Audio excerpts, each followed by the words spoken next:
اب لوگ مجھ سے محبت کرتے ہیں اس لیے کہ میں نے اللہ سے پیار کیا ہے، اس نے سارے میرے فرما بردار بنا دیے ہیں۔ پتہ اس کا اثر کیا ہوتا ہے؟ وزیر نے کیا کیا، گھوڑے سے اترا اور ساتھ جو نوکر تھا اس کو کہنے لگا یہ گھوڑا واپس محل میں لے جاؤ، مجھے بھی وہ والی بادشاہی نہیں چاہیے، یہ والی بادشاہی چاہیے، میں بھی یہ والی بات۔ میرے عزیز تو کہاں کھویا پھرتا ہے؟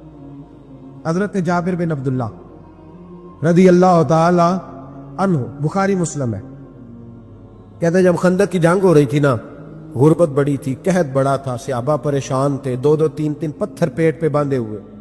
میں حضور کو دیکھ کے گھر آیا تو زوجہ سے کہا بھلی مانس کچھ ہے کھانے کی؟ کہنے لگی تھوڑے سے جوں ہے۔ تو میں نے کہا پیسوں کی تو کتنی روٹیاں بنے گی؟ کہنے لگی 2-3، 4 بن جائیں گی۔ کہنے لگے سالن۔ تو زوجہ کہنے لگی اگر وہ بکری کا بچہ ذبح کرو تو 3-4 بندوں کا سالن بھی بن جائے گا۔ کہتے میں نے اسے ذبح کیا، بیوی سے کہا تو جاؤ پیس۔ کہتے میں نبی کریم کی بارگاہ میں حاضر ہوا صلی اللہ علیہ وسلم، حضور کی خدمت میں۔ زوجہ کہنے لگی کان میں کہنا حضور کے، سارے نہ آئے۔ جس طرح لیڈروں کے کھانے اندر ہوتے ہیں علیحدہ، اور جو نعرے لگا رہے ہوتے ہیں نا سویر سے انہیں ڈبہ ملتا ہے، لیکن وہ پھر بھی نعرے لگاتے ہی رہتے ہیں۔ مجھ پہ الزام لگنے لگا ہے کہ آپ سیاست دانوں کو ہر جمعے میں رگڑا دیتے ہیں، تو میں کہنا انہوں صحیح کر چھوڑو، پھر اسی مڑ جانے ہیں انہوں کو سیانے ہو جائیں۔ یہ سیانے نہیں ہو رہے، ہمیں بات کرنے کی بھی اجازت نہیں۔ شعر کہہ دیتا ہوں کہ ہم آہ بھی کرتے ہیں تو ہو جاتے ہیں بدنام، وہ قتل بھی کر دے تو چرچا نہیں ہوتا۔ انہوں نے نہ کدے پوچھا جی سانو آخیا جی چپ رہو۔ لیکن بھائی یہ اس ممبر کا تقاضا ہے، میرے امام اعظم کا فتویٰ ہے، جو عالمی حالات سے باخبر نہ ہو وہ جمعے کا خطبہ نہ دے۔ وہ جو رٹی رٹائی باتیں ہم سے نہیں ہوتی، اس لیے کہ جلال بادشاہی ہو یا جمہوری تماشا ہو، جدا ہو دین سیاست سے تو رہ جاتی ہے چنگیزی۔ حق بات انشاءاللہ ہو رہی ہے اور ہوتی رہے گی، اور بات صاف ستھری ہے۔ اگر کوئی بات ایسی ہوگی تو وہ بات اگر غوث پاک اپنے خطبہ جمعہ کے اندر کہہ سکتے ہیں کہ میں ظالموں کو حکمران نہیں بننے دوں گا، تو ہم تو ان کے نوکر ہیں نا، پھر ہم قادری کیسے ہوئے اگر غوث پاک کے طریقے پہ عمل ہی نہ کریں تو؟ اس لیے مہربانی کرے ہمیں کوئی شخص ایسا مشورہ نہ دے، بلکہ کئی دفعہ ظلم ہوتا ہے، جب کوئی مشورہ دیتا ہے تو عورتیں تو انہوں دل کرتا ہے۔ اس لیے مہربانی کرے ایسی کوئی مشاورت نہ کرے، بالکل جو غلط بات کرے گا اس پہ ہم بولیں گے، اور آہستہ آہستہ نہیں، کھل کھلا کے بولیں، بالکل بولیں گے۔ اس لیے کہ اللہ نے زبان دی ہے، وہ کسی وڈیرے کے قدموں میں بیٹھنے کے لیے نہیں دی، وہ رسول اللہ کے ترانے پڑھنے کے لیے دی ہے۔ ترانے پڑھنے، اگر حضرت بلال رسیوں میں بند ہو کے اور ابو لہب اور عتبہ اتیبہ اور عبداللہ بن جدان اور امیہ بن خلف جیسے لوگوں کے بیچ کھڑے ہو کے کہہ سکتے ہیں نہیں بات جو سچی ہے وہ کی جائے گی، تو ہم ممبر رسول پہ بیٹھ کے نہیں کہہ سکتے؟ اپنے بھی خفا مجھ سے ہے، بیگانے بھی ناخوش، میں زہر حلال کو کبھی کہہ نہ سکا کن، میں کہتا ہوں وہی بات سمجھتا ہوں جسے حق نے ابلہ مسجد ہوں میں توحید کا فرزند۔ اس لیے کوئی شخص اس نہ سمجھے۔ ہاں یہ بات علیحدہ ہے کہ ہمارا سیاسی ایجنڈا کوئی نہیں، ہمارا ایجنڈا رسول اللہ کی نوکری ہے صلی اللہ علیہ۔ سیاسی ایجنڈا کوئی نہیں، اللہ کے وقت کی محبت تو سیاست کا چلن چھوڑ دیا، ہم اگر عشق نہ کرتے تو حکومت کرتے، وہ بات علیحدہ ہے۔ بہرحال عام دام پر سر مطلب، حضرت جابر بن عبداللہ رضی اللہ تعالیٰ عنہ کہتے زوجہ نے کہا کان میں کہنا، میں نے کان میں جا کے کہا حضور 2-4 بندوں کی روٹی ہے، آ جائیں کھانا کھا لیں۔ وہ والا رنگ نہیں تھا نا کہ لیڈروں کا کھانا اور کارکنوں کا کھانا چلو اور گل کر لینے، پیران دی یخنی تے روٹیاں پہ ہو کے کہندے حضرت جی بیمار نے تے مرید لنگر کھانے دے شفا ہے، تے میں کہا تم ہی کھا مار تینوں بھی شفا ہو جائے گی، تو اپنے لیے تے چوری پکائی اندر۔ یہ رنگ وہاں نہیں تھا۔ میرے نبی پاک سید عالم صلی اللہ تعالی علیہ وسلم کے کان میں کہا حضور 4-5 بندوں کی روٹی ہے۔ حضور باہر نکلے خندق سے، باہر نکل کے فرمایا چلو بھائی سارے، جابر نے کھانا پکایا ہمارا۔ حضرت جابر کہتے میں نے دوڑ لگائی گھر آ گیا، اور میں نے کہا تجھے تیری مار ہوئے، حضور تو 1000 سے زیادہ بندہ لے کے آ رہے۔ تو کہتی تو نے کہا نہیں تھا نبی پاک سے 4-5 بندوں کا ہے۔ حضرت جابر کی زوجہ کا عقیدہ سنو، کہنے لگے میں نے تو کان میں کہا تھا، دوسرے نے سنا بھی نہیں، وہ تو حضور نے کہا سارے چلو، تو کہتے ہیں زوجہ مجھے تسلی دینے لگی، کہنے لگی بس پھر جو نبی آ رہے ہیں وہ انتظام بھی کرائیں گے، جو آ رہے ہیں وہ انتظام بھی کرائیں گے۔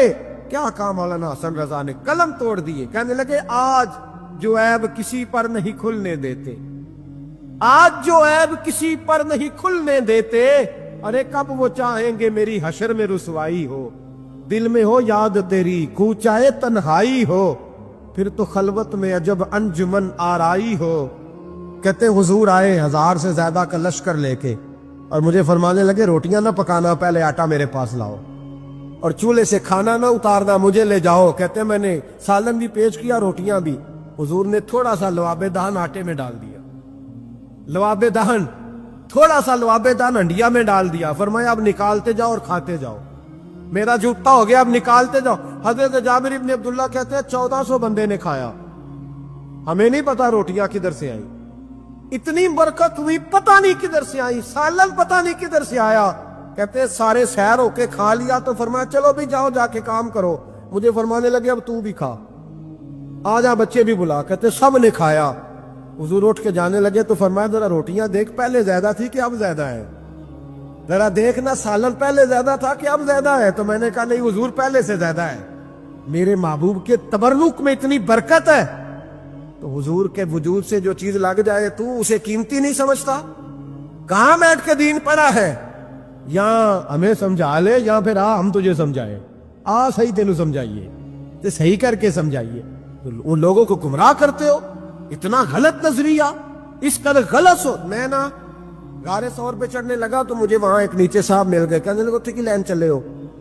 میں کہ تینوں اسی اتھوں میں نہیں پوچھ کے آیا جدو کرو آئے ہیں، اتھوں میں نہیں تینوں پوچھنا بے لیا، تو غلط فہمی دا شکار ہے۔ کہنے لگا وہ تو حضور تو کام سے گئے تھے، آپ کو کیا کام ہے؟ میں کہ ایسے لئے ٹائم نہیں تیرے نال گل کرن دا، اس وجہ سے کہ سانو تے غار ثور پہ یاد آؤندی ہے۔ وہ واپس آ گئے، عام آدمی تھا، خیر وہ کہیں سے آیا ہوا تھا، اردو بولتا تھا۔ تو میں ایک عمرہ کرنے کے لیے جارانہ سے واپس آیا تو طواف ہم کر رہے تھے، وہ بھی مجھے نظر آ گیا دوڑتا ہوا، میں انہوں آواز مار لی، میں کیا حضرت حاضرہ تے پانیاں سے دوڑیا سن تے تو کا تو چھالا ماری پھر دے او بیائی کولر تے جا بھی آرام کر جا کے، کہندے نہیں انہاں دی ادا تے ادا کرنی ہے۔ تو میں کہ اگر تو حضرت حاجرہ دی ادا کرنی تے اسی حضرت ابوبکر صدیق دی ادا کرنی۔ عجیب آدمی ہے بھائی تو، عجیب بات ہے، لوگوں کا فلسفہ اپنا اپنا، اور پھر پکڑے ہم کہ اس بندے کو جو جواب نہ دے سکے۔ ایسا نہ کرو، یہ زیادتی ہے، امت کو اکٹھا کرو، اتفاق۔ یہ مجھ سے سوال کئی جمعے سے ہو رہا تھا، میں اصل میں نا ان موضوعات کو چھیڑتا نہیں، میری طبیعت اور ہے، لیکن کوئی بندہ یہ نہ سمجھے کہ ہمیں جواب نہیں آتا۔ یہ سوال اٹھا تھا، کوئی یہ نہ سمجھے کہ ہمیں جواب اللہ کے فضل سے، اللہ کے فضل سے۔ یہ قرآن مجید پڑھا ہے، یہ مسجد ہے، یہ جمعے کا دن ہے، ہم بات صرف وہ کرتے ہیں جس میں ضمیر اجازت دیتا ہے، اس لیے کہ سدا تو نہیں نہ رہنا، پتہ نہیں صبح اٹھ سو کے اٹھنا ہے کہ نہیں اٹھنا، تو قوم کو گمراہ کر کے دین کے نام پہ جانا کدھر ہے؟ اس لیے بھائی خیال ہوتا ہے کہ تم لوگوں کو خراب نہ کرو، ہم تو چاہتے ہیں امت اکٹھی ہو جائے، لیکن یہ ظلم کرتے ہو، جب چھیڑو گے کسی کو تو پھر تو اس کا حق بنتا ہے نا وہ بولے، پھر چھیڑا جاتا ہے۔ تھوڑے دن ہوئے حضرت علیمہ سعدیہ کا سارا گھر گرا دیا، بلڈوزر چلا دیا، کہنے لگے یہاں لوگ آتے ہیں تو شرک ہوتا ہے، اور میں نے کہا جہاں اللہ کریم نے توحید پھیلانے کے لیے رسول کو بھیجا، 4 سال جہاں نبی پاک رہے وہاں کیسے شرک ہو سکتا ہے؟ کس طرح کی تو بات کرتا ہے؟ بہرحال جہاں میرے نبی پاک بیٹھ جائے وہ جگہ برکت والی ہو جاتی، اس جگہ کو چومنا مسلمان کا ایمان ہے، اس جگہ پہ سجدہ کرنا مسلمان کا ایمان ہے، اس جگہ بیٹھ کے تبرک حاصل کرنا یہ مسلمان کا۔ میں تو پہلی دفعہ ریاض الجنت میں داخل ہوا تو میرے ساتھی کہنے لگے کیا ہوا؟ میں کہا ادھر آؤ، لوکاں نو اگے جا کے ملنی، سانو ایتھے ہی لب گئی جے، روضۃ من ریاض الجنہ، بار حدیث لکھی ہے، حضور نے فرمایا جو یہاں آ گیا وہ جنت میں آ گیا۔ یہ ہے ارض جنت، یہ طیبہ کی زمین ہے، جنت بھی یہی، مال کے جنت بھی یہی ہے۔ ایک بات اور کرنی ہے، بڑی ضروری ہے، میری بھی اور آپ کی بھی ذمہ داری ہے، اس کو بھی ضرور کرنا چاہتا ہوں، سن لیں۔ محمود غزنوی نا گزر رہے تھے، یہ آپ نے نا میری طرف دیکھنا ہے، یہ بات سنتے ادھر دیکھو، خاص اہم مسئلہ ہے، اس پر بڑا ضروری ہے آپ کا متوجہ رہنا۔ محمود غزنوی کہتے ہیں میرے دل میں خیال آیا کرتا تھا ہمیشہ کہ میں واقعی سبکتگین بادشاہ کا بیٹا ہوں یا معاذ اللہ میرا باپ کوئی اور ہے، اور ایک خیال مجھے آتا تھا کہ قیامت واقعی قائم ہوگی، شک رہتا، اور تیسرا میرے دل میں خیال آتا تھا کہ یہ مولوی بیچارے کمزور سے ہوتے ہیں، تو حدیث پاک میں آتا ہے کہ علماء نبیوں کے وارث ہیں، تو یہ واقعی حدیث سچی ہے یا مولویوں نے اپنی شان کے لیے بنا لی ہے؟ کہتے شک تھے تین، میں کہتا نہیں تھا کسی سے، پر دل میں رہتے تھے۔ ایک دن میں ہندوستان کی ایک گلی سے گزر رہا تھا، تو دین کا ایک طالب علم نے کونے میں بیٹھ کے تھڑے پہ پھٹے پہ بیٹھ کے نا سبق یاد کر رہا تھا۔ اسے جب سبق بھول جاتا نا تو ایک ہندو کھتری کی دکان تھی، اس کے اندر چراغ جل رہا تھا اور ایک چھوٹا سا روشن دان تھا، اینٹ نکلی ہوئی تھی، وہاں سے نا ایک کرن بار آ رہی تھی روشنی کی۔ تو وہ طالب علم جب سبق بھول جاتا تو کتاب روشنی کے آگے کرتا، عبارت دیکھتا، پھر کونے میں جا کے یاد کرتا۔ محمود کہتے مجھے بچے کا ذوق بڑا اچھا لگا، میں نے اسے بلایا، میں نے کہا بچے تم لالٹین کیوں نہیں خریدتے؟ تو کہنے لگا میں یتیم ہوں اور رسول اللہ کا دین پڑھنا میرا شوق ہے، مدرسے میں پڑھتا ہوں پر غربت ہے، لالٹین نہیں۔ کہتے میں نے اسے تھپکی بھی دی اور لالٹین بھی دی۔ میں نے اسے کہا 2 سپاہیوں کی ڈیوٹی لگائی، جب تیل ختم ہو جائے تم نے تیل پہنچانا ہے۔ محمود کہتے زندگی میں بڑی نیکیاں کی تھی پر جتنا سکون آج ملا پہلے کبھی نہیں ملا تھا۔ کہتے شاہ کی نماز پڑھی تو دل میرا ٹھنڈا ٹھنڈا ٹھار، پھولوں کی سیت پہ میں سویا۔ کہتے ہیں آج تو میرے نصیب ہی جاگ گئے، نصیب ہی جاگ گئے۔ کہتے سارا شہر ایسے جیسے پھولوں کی طرح مہک رہا ہے۔ کہتے میں کیا دیکھتا ہوں کہ خواب میں میرے رسول تشریف لے آئے، خواب میری وچ ماہی آیا تے میں گل وچ پا لئیاں باواں تے ڈر دی ماری اکھ بھی نہ کھولاں کتے پھر وچھڑ نہ جاواں۔ اور کسی شخص نے کہا سچے ہویا مینوں ترلے لیندیاں، کدی موڑ میرے ول واگاں، خواب میری وچ ایک وار جے آویں میں ساری عمر نہ جاگاں۔ کہتے حضور آئے خواب میں، ایک جملہ حضور نے کہا، ایک جملہ نبی پاک صلی اللہ علیہ وسلم نے کہا ایک، اور میرے تینوں سوالوں کے جواب دے دیے۔ ذرا دل کے کانوں سے سننا۔ کہتے ہیں محبوب فرمانے لگے او سبکتگین کے بیٹے، تو نے آج میرے ایک وارث کی خدمت کی ہے، میں قیامت کے دن تیری سفارش کروں گا۔ کہتے ہیں مجھے سمجھ آ گئی کہ میں سبکتگین کا بیٹا ہوں، مجھے سمجھ آ گئی کہ قیامت قائم ہوگی، مجھے سمجھ آ گئی کہ علماء نبیوں کے وارث ہیں۔